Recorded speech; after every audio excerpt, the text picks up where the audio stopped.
Many of us like to identify as right brain or left brain, meaning we're more likely to enjoy and excel in math and science or language and art instead. But an upcoming event at Purdue is trying to bridge the gap between liberal arts and STEM, or science, technology, engineering, and math. Joining us this morning is Patrick Kane, Associate Professor of Philosophy, and Lori Sparger, Purdue's Director of Advancement. Thank you both for being here. Thanks for having us. So we'll start with you, Patrick. How did this really come about, and how is it really important to bridge the gap between STEM and liberal arts? Yeah, in recent discussions of higher education, there's been a lot of emphasis on a choice between STEM education and liberal arts education. People think we have to make a choice. And at Purdue, we think we're situated in a particular place, a special place, at the intersection where we can put the two together.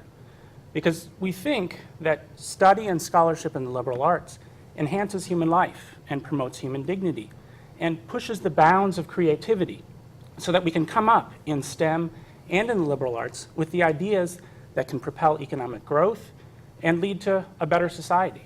And Lori, Purdue often gets much due credit for being more of a STEM school than a liberal arts school.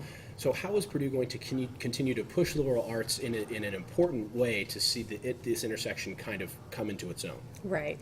I think you see some of that with Purdue's new core curriculum, which emphasizes a lot of the work in our disciplines and emphasizes the need for students from across the campus to take classes in liberal arts, to develop their critical thinking skills, problem-solving skills, all of the things that make our graduates sought after and recognized. We strongly believe that any graduate of Purdue University, because they will have taken classes from liberal arts, is impacted by us. The reputation that Purdue graduates have is in part by virtue of the classes they take in liberal arts.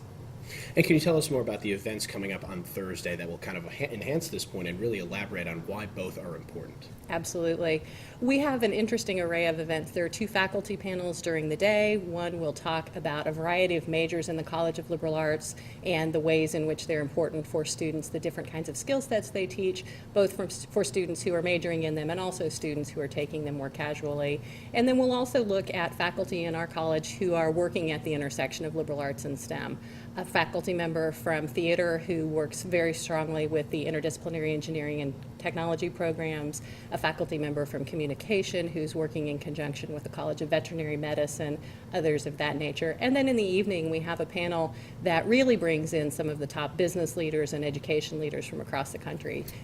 Looking forward to all of that on Thursday. That's April 10th, again at Purdue, the Stewart Center Low Playhouse, wrapping up at 7:30. Thank you both, Patrick and Lori, for being here. Thanks for having us. So much.